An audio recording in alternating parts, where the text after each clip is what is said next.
The external view of birds differs completely from the appearance of other bone animals. From crawlers and mammals, but from the inside the bodies have the same basic design, so all have the same bones with a large difference in the size and thickness of the bones. Compared to the human being, for example, we find that the bird has two rectangular a long neck, and the bones of the arms and hands are long, located inside the wing. The legs and feet are also very tall. The thigh bones are covered with feathers, which we think are the bird's knee. In fact, the ankle or ankle. The fingers on the legs of the bird are very long, ending with their claws or with skin covering between them and helping the bird to swim. The chest cage is small in return, but the middle chest bone is large and strong because the strong flying muscles are attached to the structure by which these muscles push the wings and make the chest of the bird large. Although the bird's body contains many bones, it is not heavy because the bird has to rise in the air. Indeed, the bones are hollow, so they are light, and the bones are supported by crossbars of small bones that increase their strength. The bird has two large lungs and empty gaps called air sacs inside the body, and these not only help to reduce the body, but also allow the birds large quantities of air to breathe. This is vital for the bird during flight when it needs a lot of oxygen, and flight gives the body heat and the air inside the body absorbs this extra heat. And birds have a unique feature among creatures, namely feathers. The body is covered with a strong press, as are the wings and gilt. It preserves and protects the body and gives the bird the ability to fly. Under this strong feathers, there are fluff or animal hair that saves the bird's body from the cold, and the feathers are all made of keratin, which is a horny substance found in human hair and nails.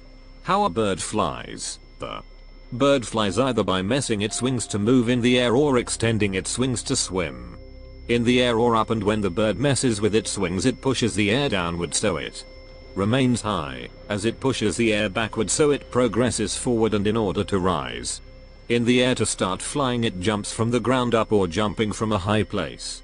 Some birds like to run slightly before the height, and from waterfowl, they do not hit the wings of the water edge before rising up in the air.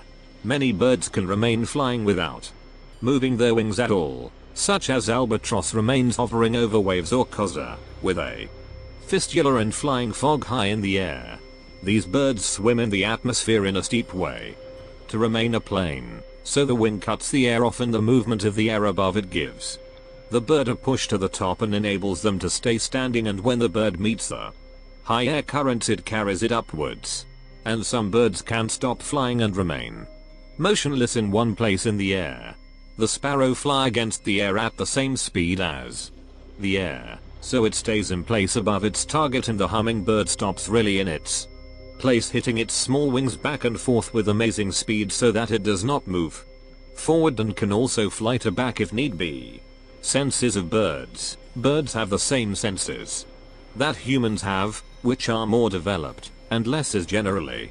Birds have a sharp look and hearing, but the sense of smell has weak. Many birds are bright in color, and most birds are able to differentiate colors, while night birds do not need to distinguish colors, so you see gray colors either birds that hunt other animals, as their eyesight is very sharp, maybe 10 times that of humans.